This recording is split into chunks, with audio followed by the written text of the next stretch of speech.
Started.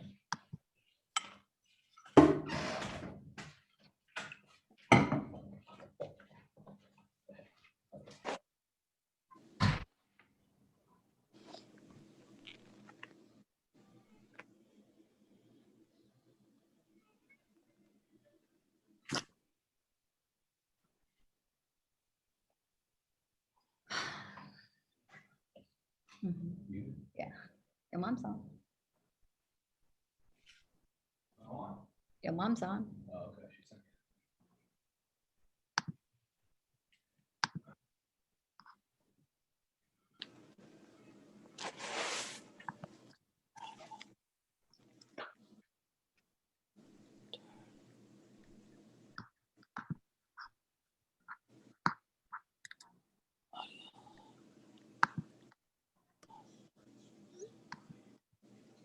All right, everyone. Thank you so much for joining us. My name is Corey Allen. I am part of the consulting team for the amazing Dr. Saro, who is running for Long Beach City Council District 6. Thank you so much for joining us for this. What we were just talking about with all the co-hosts today is really a first of its kind event. Mixing politics with policy on the front end and not after being elected, I think is one of the amazing, unique characteristics about Suli and the leadership that she's going to provide of bringing everybody together, not just to support her campaign, but to give us all something to walk away with in terms of our own development and growth in the community. And so we want to kick this off with an amazing special guest, Councilmember Rex Richardson, who has been probably at the forefront in this council that we have currently as it relates to economic inclusion, as it relates to lifting up the voices of people that haven't already been heard, and really talking about this issue of home ownership. And so I want to turn it over to the Honorable Rex Richardson. Thank you, Corey. So I want to start by just introducing myself. I'm a council member in the 9th District, representing North Long Beach. Just today, we took the steps of opening up the Atlantic Bridge community, which is a facility dedicated to, it's our city's first municipal year-round shelter. That's important to note, because the city has never in its history had a year-round city-run municipal shelter. And we probably should have had this, a long time ago, but given, politics and political hot potato, it really, we haven't cultivated an environment that demonstrates a lot of courage for communities to step up and say, hey, I'll be first. Give me your poor, give me your weary. We will open our doors and help you. And so I'm proud that the North Long Beach community, took that step, but it did in a way that made a lot of sense. They said, if we're going to do it, we're going to buy the property with a vision of opening up a comprehensive campus that not only can serve the homeless, but also bring amenities that the broader community, affordable housing opportunities, job training, access to open space. And so with that understanding, we today have opened the Atlantic Bridge community. It represents 120 beds, and it's a comprehensive program where there's services, cleanups, and additional services taking place in the communities 1 mile around it. But once someone is there, individuals and couples, they are committed to accepting services and getting on a 2 to 3 month path to getting into permanent supportive housing, getting back into the workforce, and getting off of the streets. So that's a big step. I'm chair of our city's Economic Development Committee. I chair our Housing Authority, and I'm engaged regionally in discussions on housing, transportation, and broadband, and a lot of broader planning land use issues as president of the Southern California Association of Governments. Long Beach is a large city, but we're also a majority renter population, with over half of this population paying more than 30% of its income on rent. And while housing supply certainly impacts home affordability, costly down payments are the biggest barrier to home ownership. the way that I see it, we're in a moment of where racial equity is at. We certainly have a need within our region to focus on system change and racial equity. We cannot talk about housing without talking about racial equity. 70% of Latinos in the city of Long Beach rent. 80% of Black people in Long Beach rent. And over half of those populations are rent burdened, meaning they're paying more than what they should, more in terms of the percentage of the income than 30%, and in most cases 50% of their income on rent. And so for those reasons, we have to look at rental and access to housing from a racial equity lens. There are policies that we have within our region, within our cities, that perpetuate the wealth gap.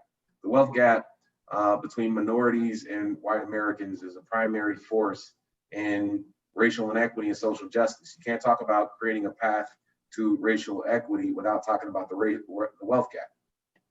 In addition to disparities in employment and wages and salary and income and savings, the most significant factors causing the wealth gap between Blacks and whites, between Latinos and whites, between Asians and whites are home ownership rates and business ownership rates. Owning a home is a starting point to building equity, accumulating your children's education funds, saving for retirement, and passing your wealth on to future generations. If you do not have access to purchasing a home, then you are already at a disadvantage. Your family is at a disadvantage to have the opportunity for you and future generations to thrive. Statistics indicate that the wealth gap and disparities between minorities and American whites has grown over time. It continues to grow even within this pandemic. We've seen slight decline. We've seen a slight decline in Black homeownership rates from 44% to 42% in the last 40 years, while Hispanic homeownership rates have a very small, a nominal marginal increase from 43% to 46%. And based on estimates, increasing minority homeownership will reduce the wealth gap between minorities and whites and stimulate higher GDP growth by 5 to 8%. Now, why do Blacks and Latinos have such a difficult time with homeownership? Well, it comes down to access. I learned when I was a student at Cal State Dominguez Hills about this acronym, WAR, it spells WAR. It's wealth, access, and resources. Access to credit and capital is crucial. The number one barrier to homeownership is access to credit and capital. Both are huge challenges for Blacks and Hispanics. Black households are twice as likely to lack access to credit, and more than a quarter are credit invisible, meaning they have no credit profile whatsoever.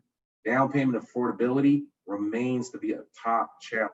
Here in Long Beach, we have a proposal within the city of Long Beach to bring back a down payment assistance program. It is not funded yet. We have to find creative ways to bring those programs back.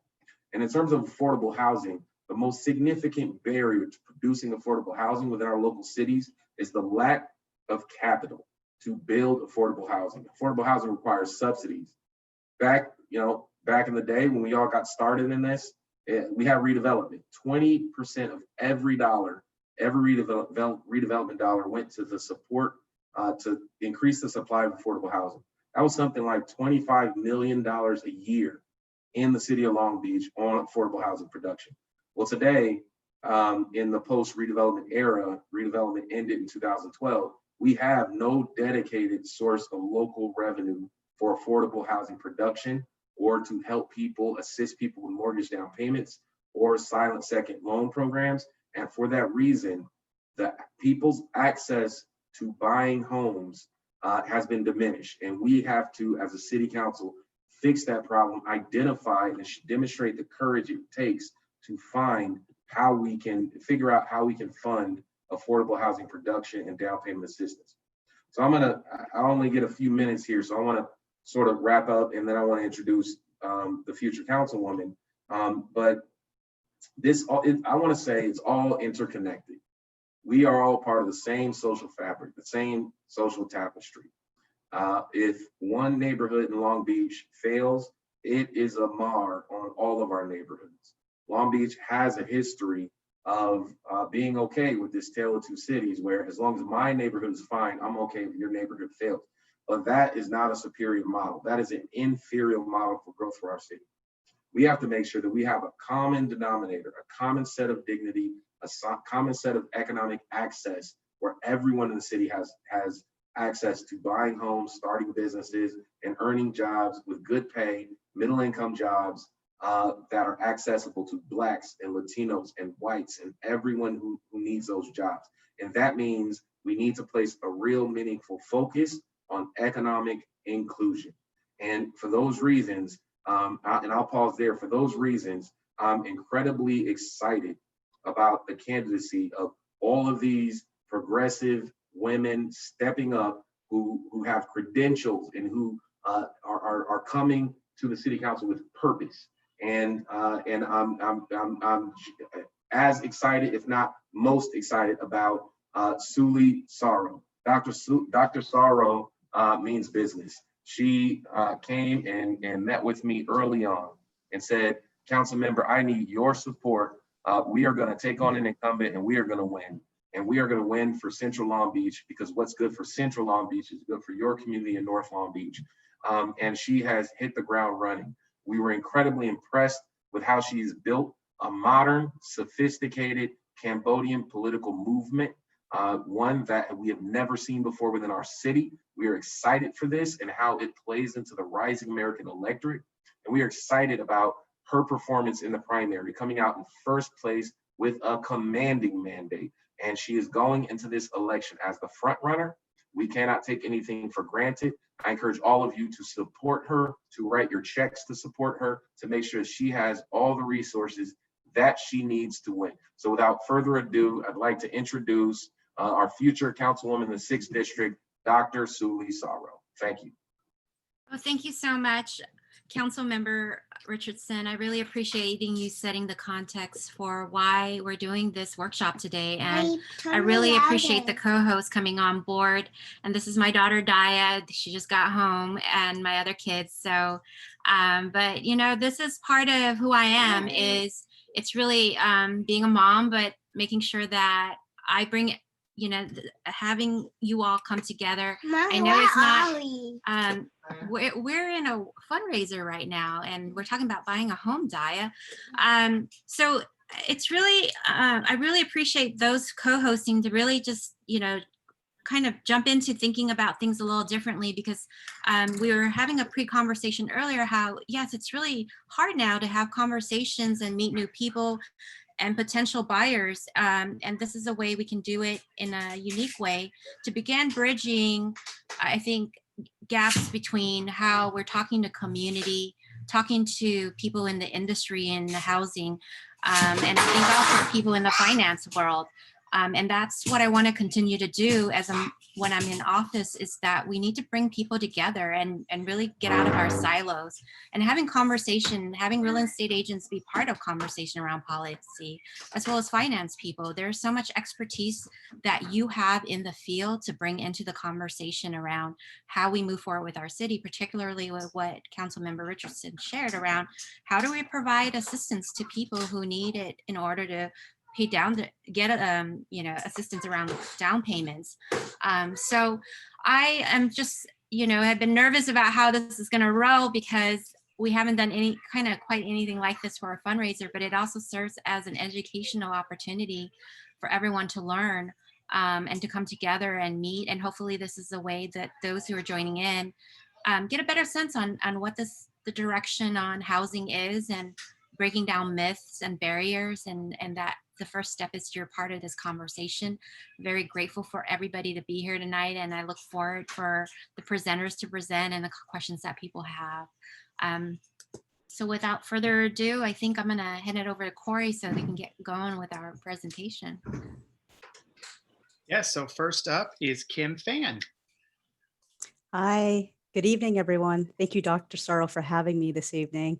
I'm really excited to share. You know, people often say that I'm this finance or this guru. I am not. I am just a person that loves their community. It's my chosen adopted home of 15 years. Now, people often ask me, how did I get into real estate investing? And I have to say, it was about 15 years ago. I was living in Belmont Shore, and at the time I was renting, and I kept on having to move because of constant changes with the landlords. I didn't have any control, and I really didn't like that. But at the same time, I couldn't afford to buy the home I was living in. So I had to look elsewhere. And at that time, downtown Long Beach was on the cusp of being rebuilt. And that's when I started looking around and be like, okay, it's a little bit gritty, but I know that there's better things to come. And I rolled the dice, and sure enough, it came. It didn't come overnight, but as soon as I started building my community there in downtown Long Beach, I loved it so much that I continued buying. I had continued buying apartments, and people said, why do you keep buying in Long Beach? And I say, it's number one, I want to invest in the area I live in. The first thing is I want to be the landlord that treats their tenants with respect, right? There's a whole pandemic that's happening right now, and people often run to me. They're like, what are you doing? And I said, I called my tenants before the pandemic was declared. Why? Because I care about my tenants. I wanted to ensure them that I don't know what's going to happen, but I can ensure them that the roof is going to stay over their head. And it's a promise that I keep, and I will continue. So, and I'm not waiting for any governor or any mandates to happen, but I do believe the more investments that owner occupied people have in Long Beach, the more those same people are going to continually invest in Long Beach. And I say that because then I also look into commercial real estate and into small businesses on how I can support. And these are the things that's important. It's because you want to plant roots in a community that you could see your future and your kids grow in. Now, that didn't start overnight. I had to have a plan, and that plan was very intentional. I had to understand where I was at, where I wanted to be, how was I going to get there? And the whole time I just had to stay true to myself and be intentional with everything. So one of my favorite things that I always remember is life either happens by design or default. You choose. So many times you see that things are being thrown at you left and right. That's going to happen. That's part of life. But it's how you design your life so that you can absorb those hits, right? So that's something that I want you to always remember, to just be intentional, focus on that. And then the next question I always get is, how much can I afford? I'm going to say some things that might be contradicting some of the other speakers, but I'm going to speak my truth because it's worked for me. I don't ever spend more than 25% of my pre-tax annual income on the principal, the interest, the property taxes, insurance. I even count in HOA dues if it's a condo, and the utilities. And people often say, why are you so conservative? The lender is going to give me this much money. I can spend that. But I'll always tell themselves, do you want to be house rich and life poor? And they kind of look back at me and they're like, what does that mean? I said, sometimes you buy so much house that you can't even afford the things in it, or to lead a life, or to invest in retirement. All of this is important when you're putting down roots, when you're trying to build wealth. Look for ways to optimize. Consider house hacking. If you haven't heard of that term, it's a really good term to start looking up. That means if you buy a 2-bedroom place and it's just you and a partner, or you yourself, maybe you can consider renting out the other room for additional income. Anything that could offset that income is going to help you in the long run. Yeah, it might feel a little bit uncomfortable, but you can do it. Maybe just 1 year, 2 years, just until you feel confident that it could help build your wealth. And then purchase a home that's really functions for your needs and your family's needs. And what I mean by that is, if you look at all the homes that were built pre-1960s, the square footage is about 1,100 square feet. And that was meant for a family of 4. It was usually 3 bedrooms and 1 bath, maybe 1.5 bath. And that's what supported those families, and they were happy homes. But somehow America changed that footprint. They changed it to 2,500 square feet in our nation, and the household is only 2.5 people right now. So you just think about, wow, why do we want that extra yard space? Why do we want the dining room or the spare bedroom? Just think about every time you have that guest room that's being unused, you're paying for it to be maintained. But on top of that, you're putting a lot of upfront costs just to purchase that extra room for maybe having a guest a few times a year. But same thing with lawns. When you're renting, you don't have to think about yards or roofs or some utilities, but when the house is yours, you own it. If that roof goes down in 3 years, that could easily be a $14,000 to $17,000 replacement. Do you have money for that? So these are the things that I teach conservatively in my Women Talk Finance group. And it's a free group. We don't sell services. We don't sell products. If you are a female, that's all it takes to qualify. And I think Corey has it in the chat for you to access me there.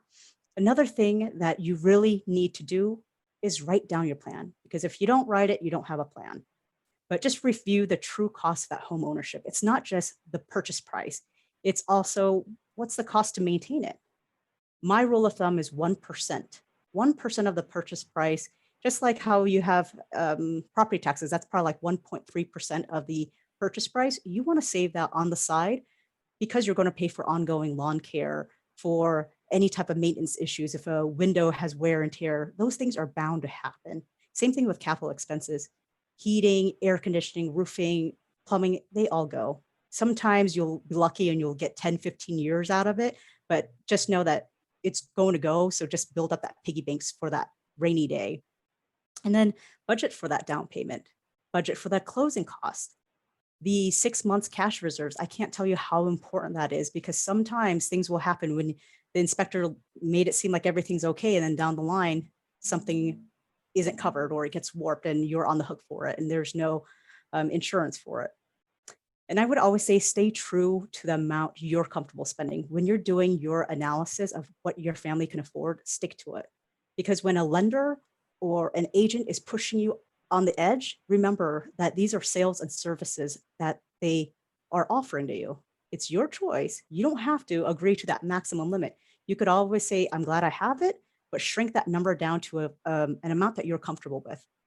And then I would say after that, you have a debt, look into a term life policy, because the last thing you want to do is buy this beautiful home and then you or your spouse to pass away very shortly in the years that you have that mortgage, and now you don't have, your spouse doesn't have enough to support you if you died. So having that life insurance, it's very low cost for term life. I would just say that if your debt for that home is $300,000, go ahead and purchase that much for whoever the earned income. And if it's both of you, then both of you should be purchasing it.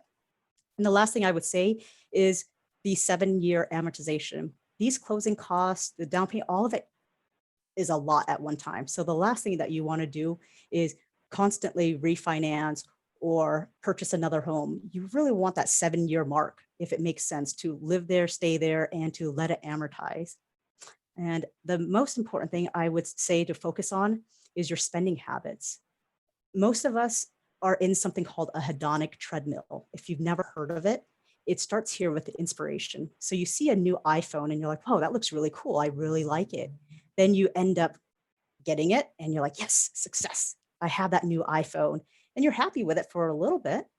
But then what happens? Often it gets old, it gets slow, and you get bored with it. And then the next iPhone comes up and you end up buying that. I would just ask you, get out of those cycles.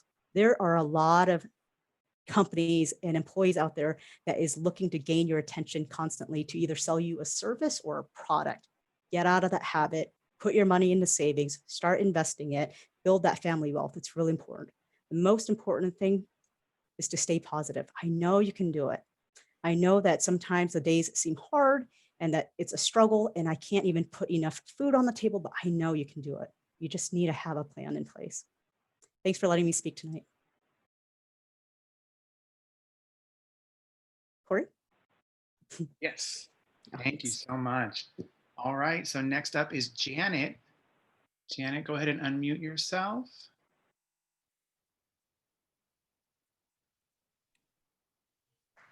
Awesome. Whenever you're ready. Sure. I'll put my own timer, I guess. I'll be my timekeeper, so I won't be long-winded. Hello, everyone. My name is Janet Keel Conklin. I'm a realtor, proud mom, loving wife, and also a community advocate. I grew up in Long Beach and also moved around in parts of Long Beach and live in, District 6 when I grew up as well. So even though I don't live in Long Beach, District 6 and the city of Long Beach means a lot to me. My mother-in-law lives in Long Beach as well, still does. Um, and the reason why I support Suli, just to tie this in, is that I can relate to her. She's a mom, and I just love and adore how her daughter always comes on to her video conference. And, she's always been, part of the campaign. And Suli is the most qualified person to be a council person. She's educated, she's focused. She's been working in the government district or industry for a long time, and she supported everybody in the background, So I believe that because she is passionate, but not only that, she lives in the community and she wants to improve. And I believe that she's the most qualified, and we want to see a change in the district. But not only that, I am so proud that she's a fellow Khmer woman and a leader.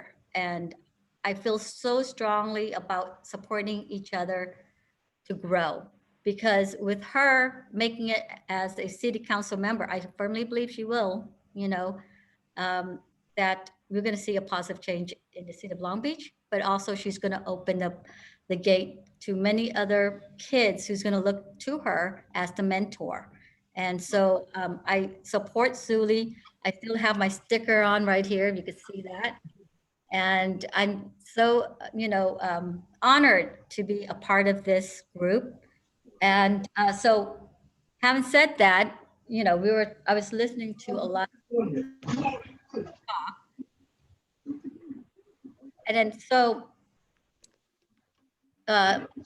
Councilman Rex was saying, we need a way to help, people afford homes, especially the Latin community, as well as, the Black African American community. How can we find ways with the down payment program?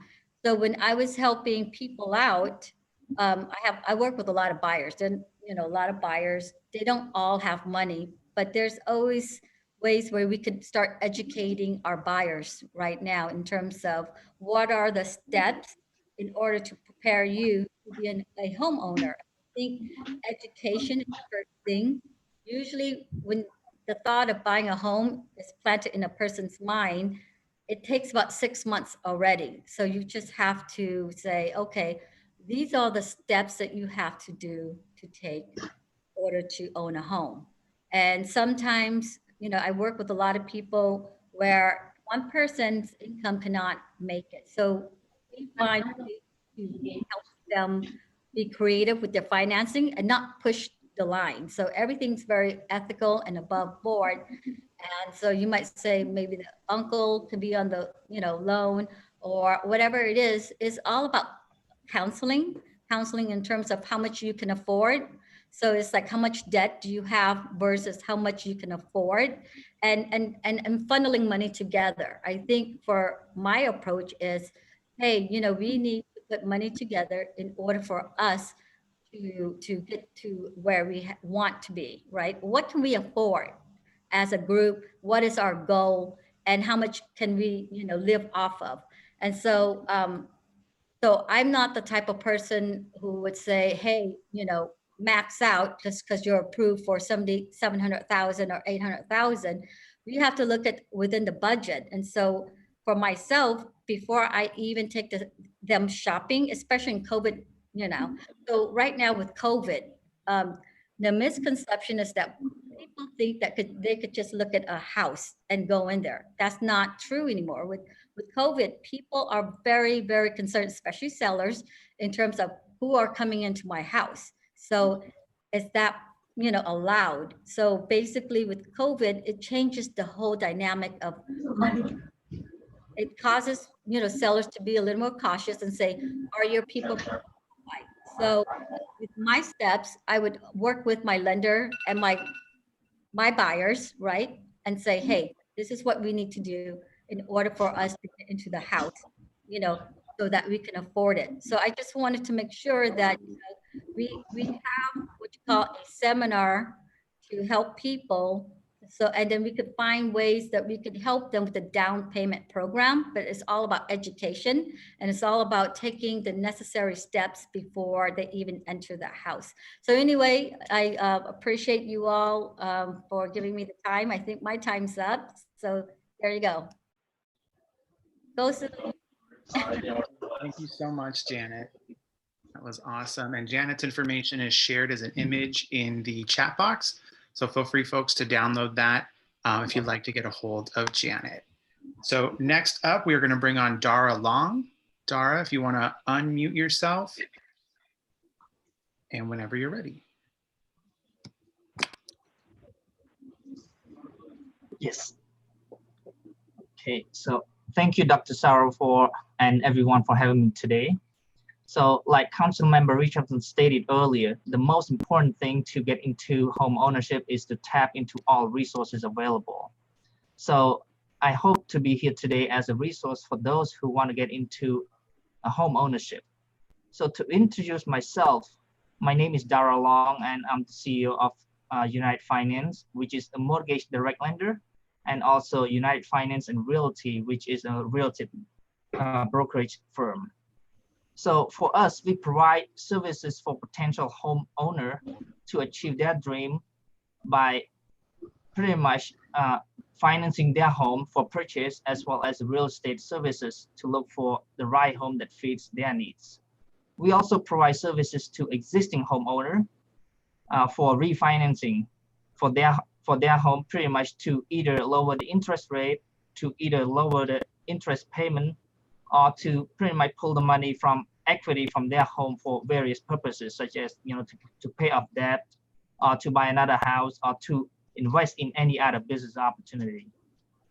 So for time constraint, I'll just get it very short. So the two getaway points from me regarding home ownership are that, first, you don't have to be wealthy or have a lot of money to buy a house. So the less money that you can get to get into home ownership is pretty much only 3.5% of the pretty much loan amount that you can qualify to buy the house. So for example, if you want to buy a house of 500,000, technically speaking, you can have only maybe roughly around 17,000 or 20,000, you can get into a house.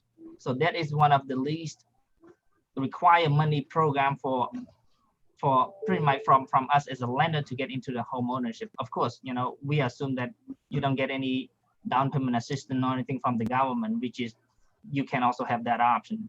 But for this option, it just only assume that you don't have anything. That is the least money you can have, and then at the same time you can get into the home ownership.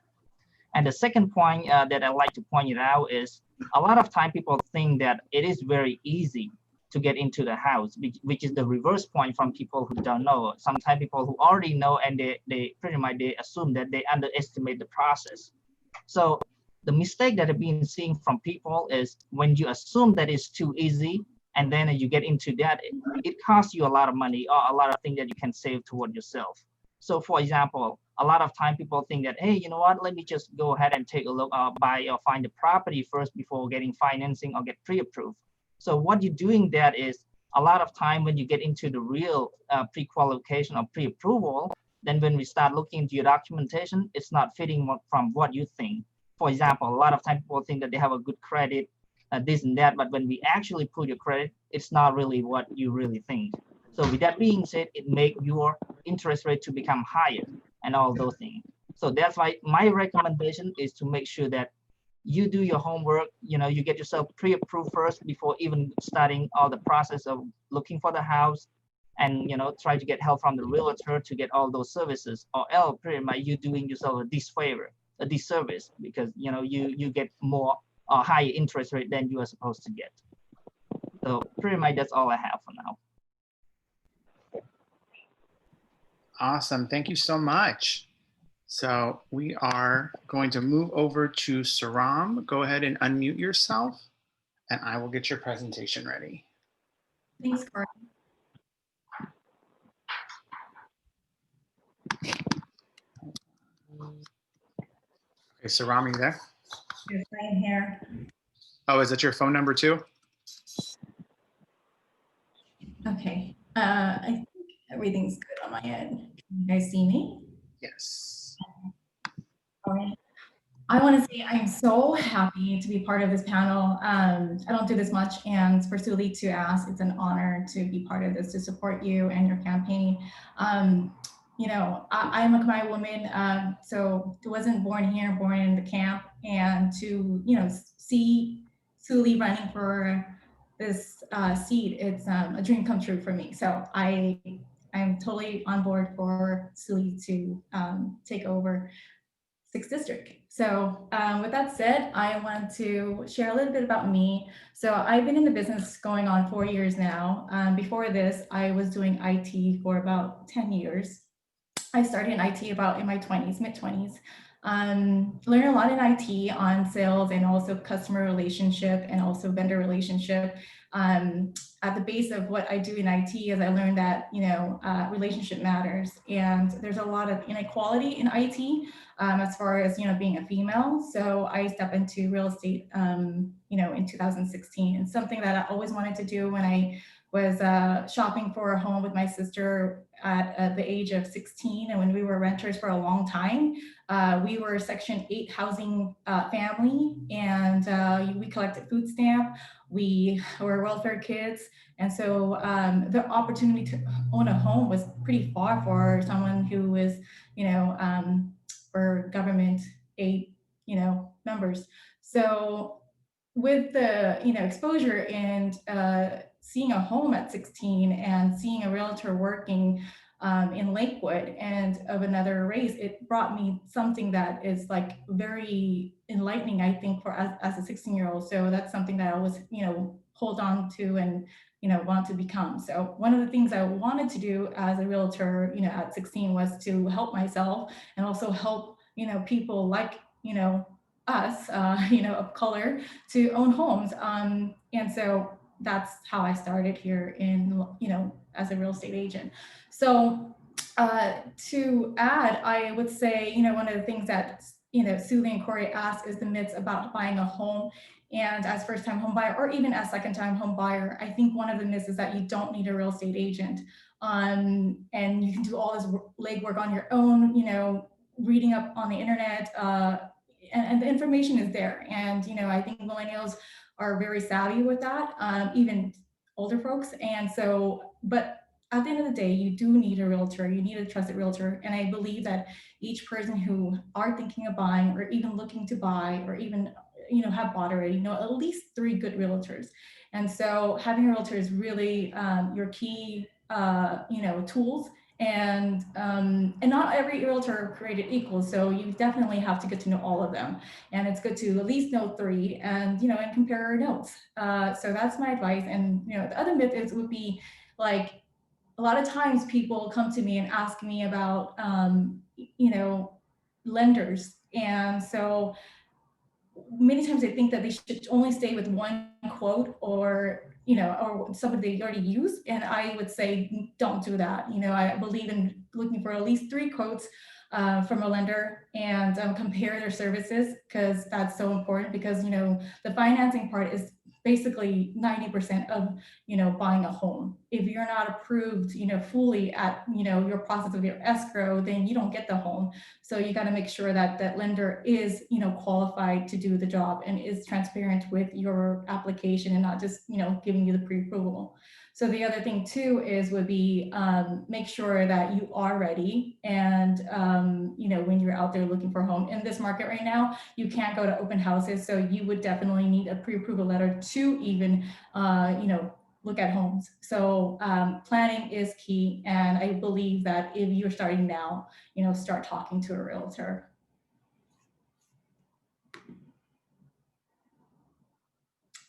And I think that's my time. So I have some things in the queue for the slides, but I don't think is it? Whenever you're ready, I can share them. Okay, sure. All right, so I created something very light to share. It's a buyer consultation slides that I share with my clients, friends, and family. And so what this entails is very simple. So can I go to the second slide, Corey?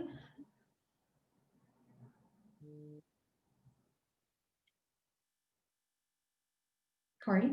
Yeah, is it that one? That's the second one. This second one, I don't see it. Second page. He needs to move the slide to the next slide, Corey, I think. But I think it's who has control over it right now? Is it Saram or you, Corey? Okay, there you go. Oh, okay.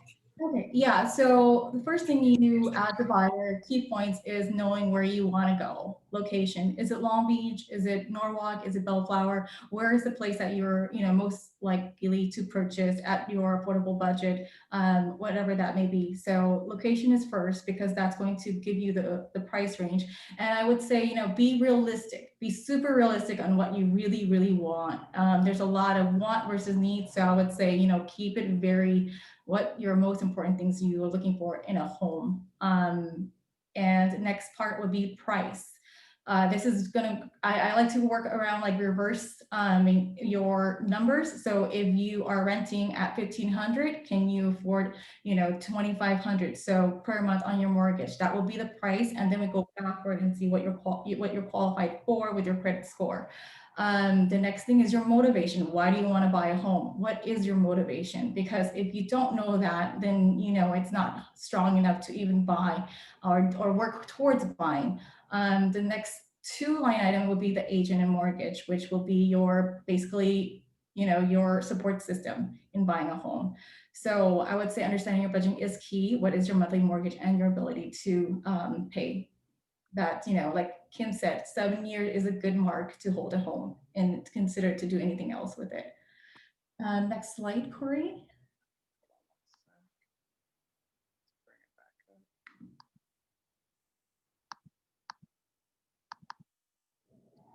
I'm gonna make this really short because I think my time is almost over. Yes, go to the next slide, Corey. Okay. You keep unsharing it, I think. She's not done yet. I know, hold on one. Oh.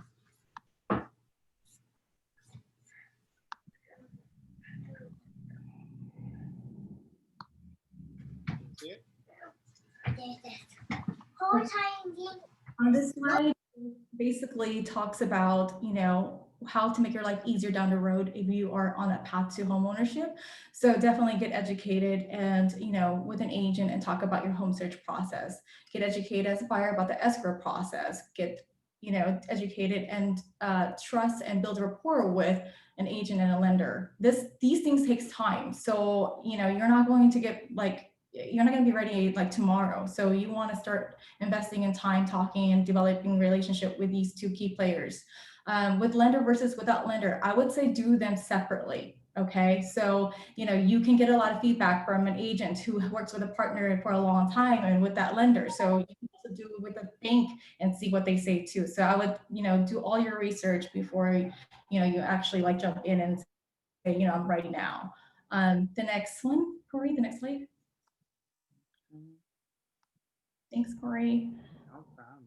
Okay, so the materials with home buying, I also created like about 28 pages. It's a little bit long, but I think it's informative and includes the home buying checklist and also knowing the lingo because there's a lot of vocabulary in mortgage and also real estate that you can get familiar with too. Third is the escrow process flow chart. Escrow is so different from home shopping.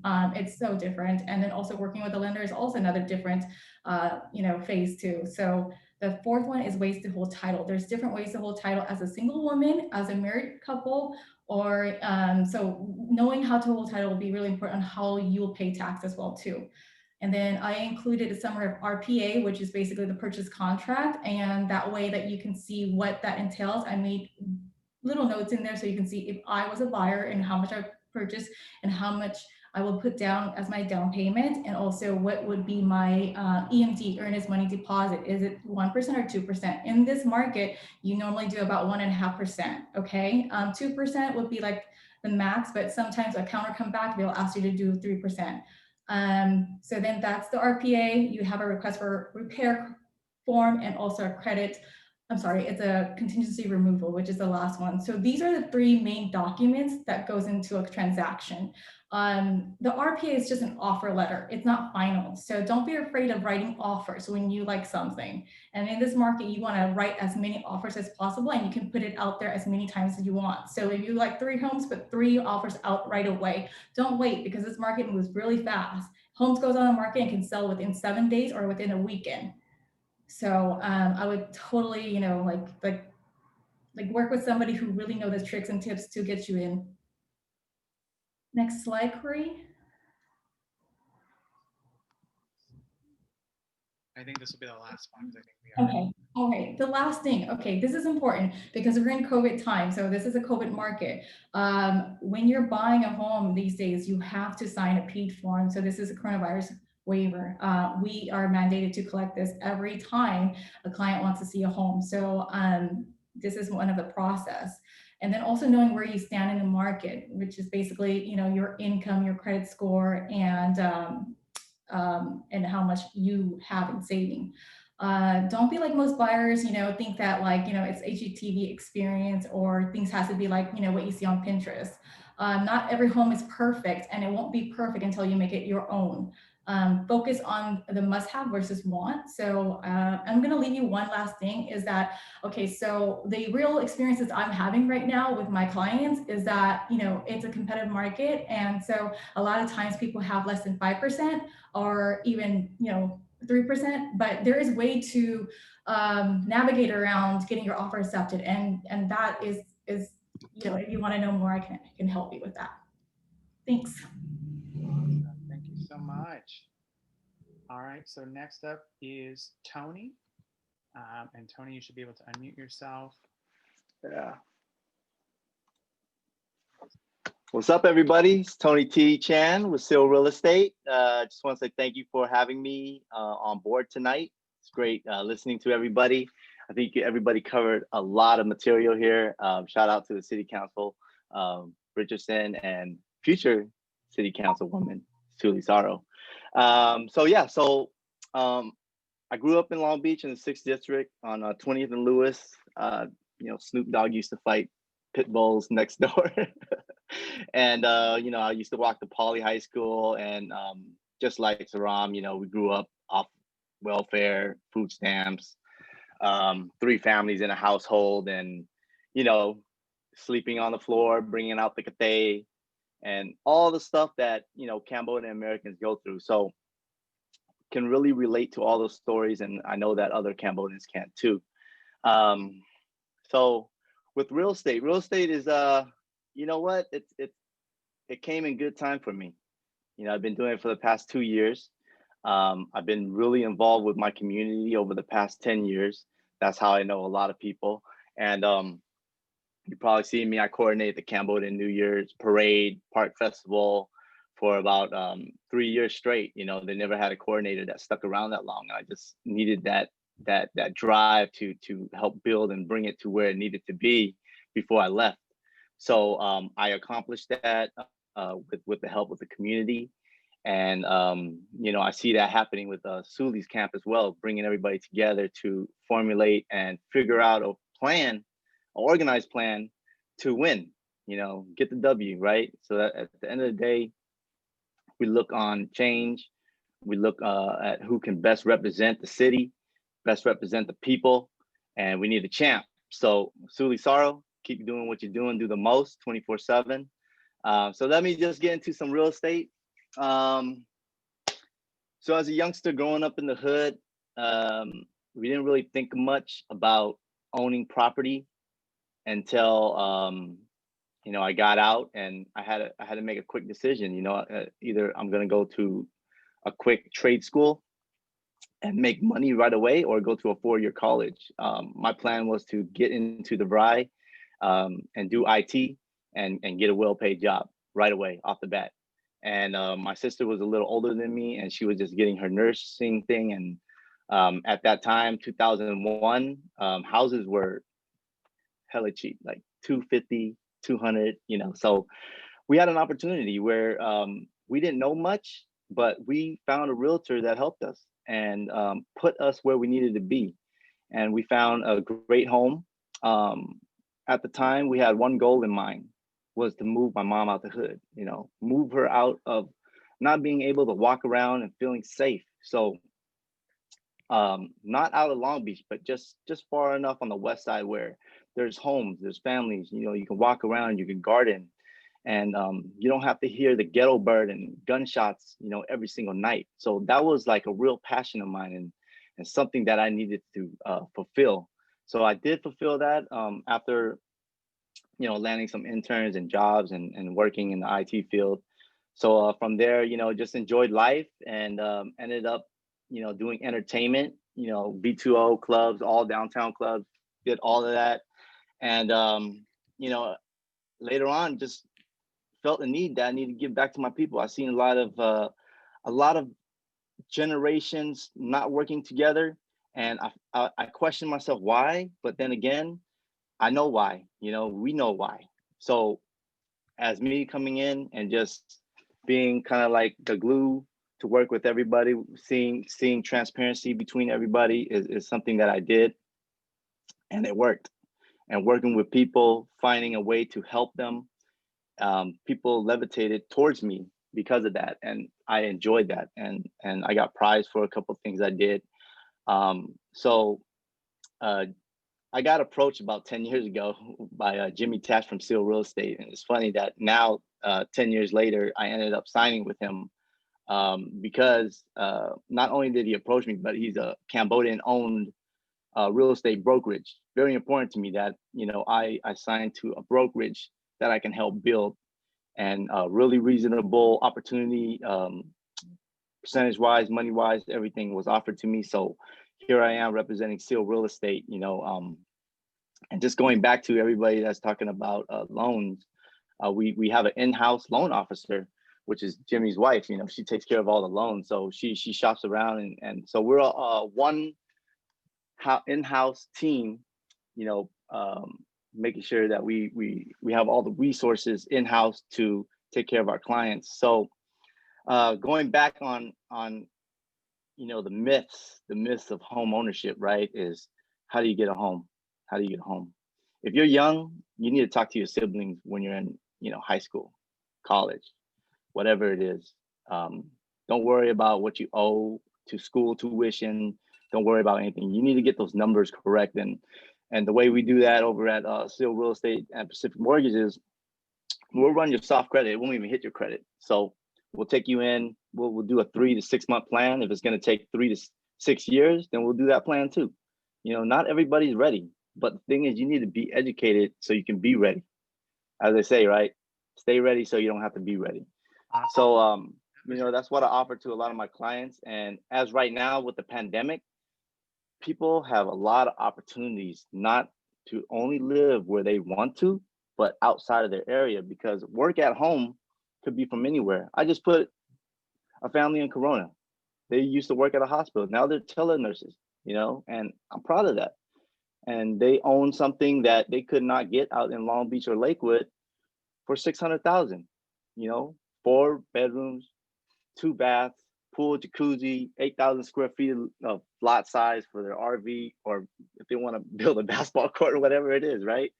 So different situations for different people.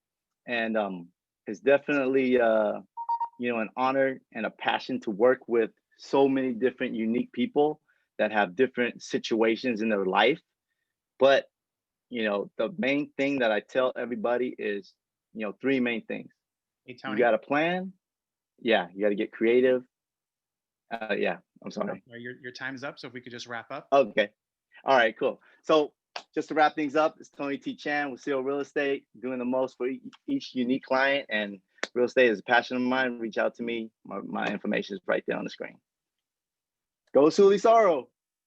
Awesome. And our last speaker, and I apologize, folks, we are running a little bit over, but we do want to keep everybody on if you guys are willing to stay on to take a few questions after this last presentation. So we now are going to welcome Ratty and Robert. You guys want to go ahead and unmute yourselves?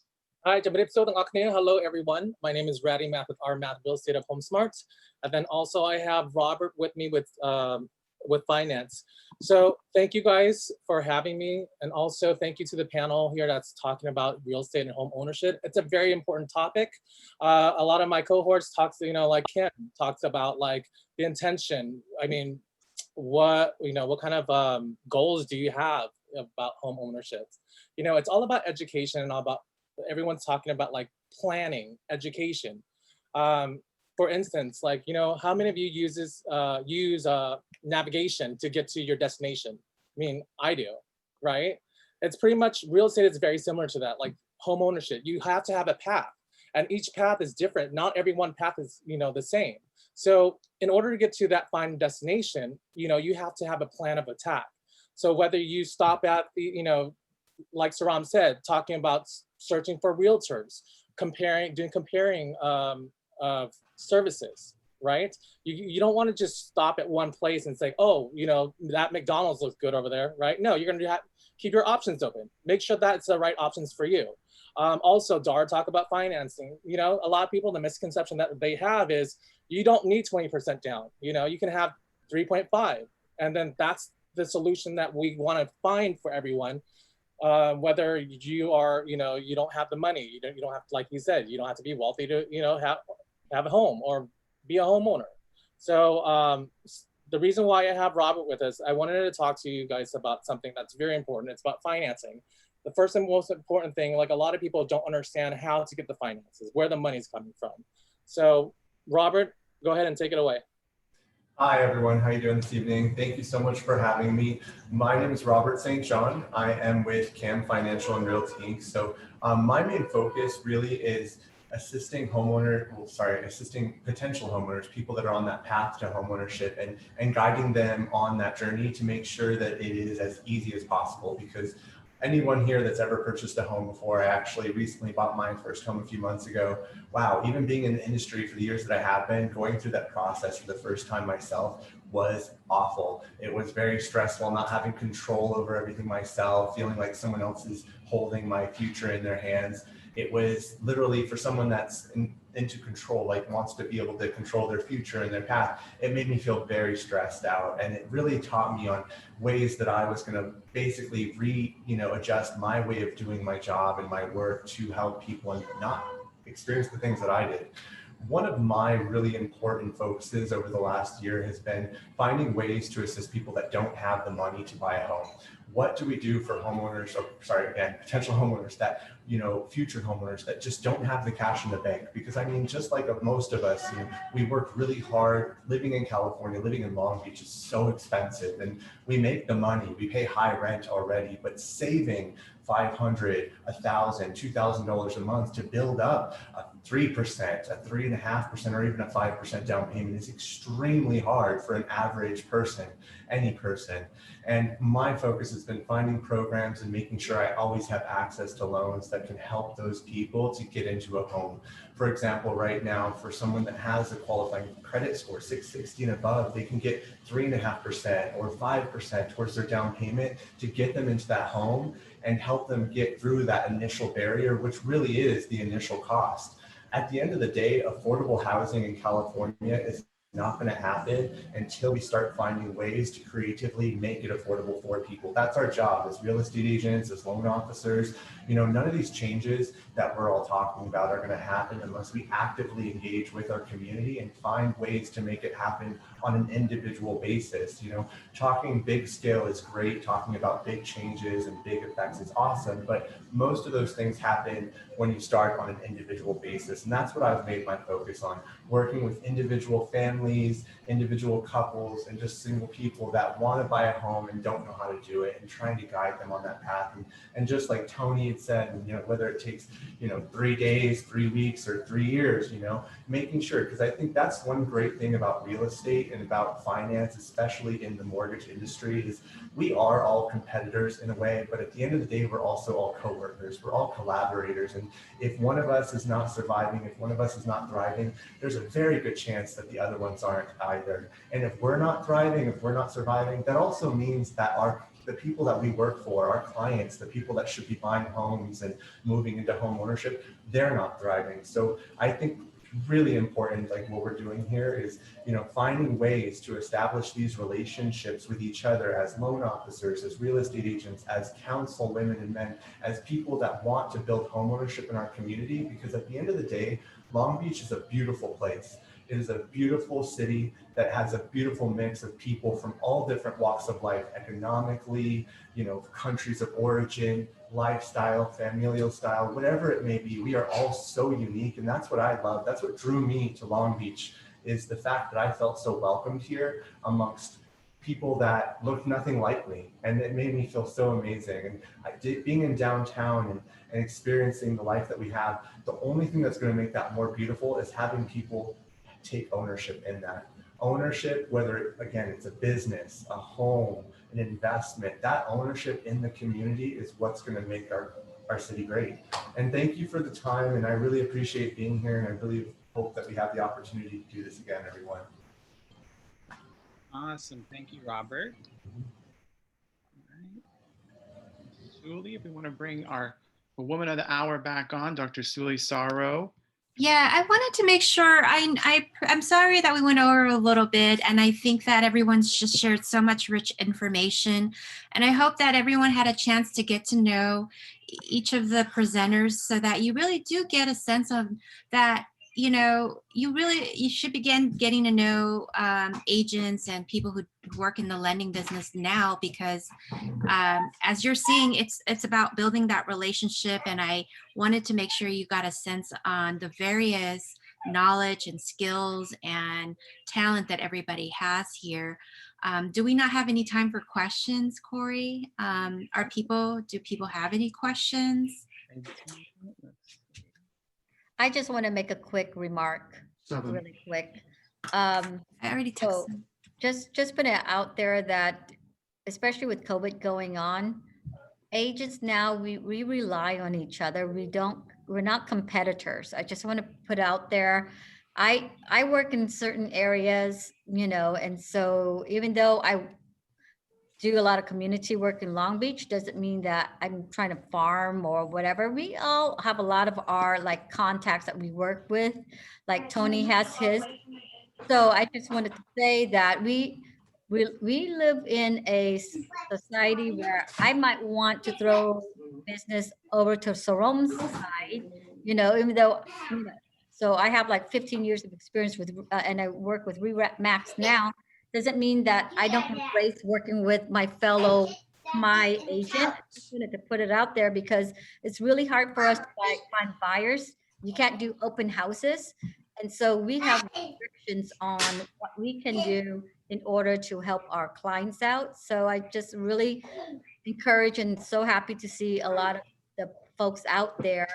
Sometimes I might need a KMI lender because I do have some people are KMI. So I just wanted to put out there that I'm really encouraged and happy to work with all of you. And, and so it's really nice to meet you all. Yeah, likewise, I wanted to add to that too, Janet.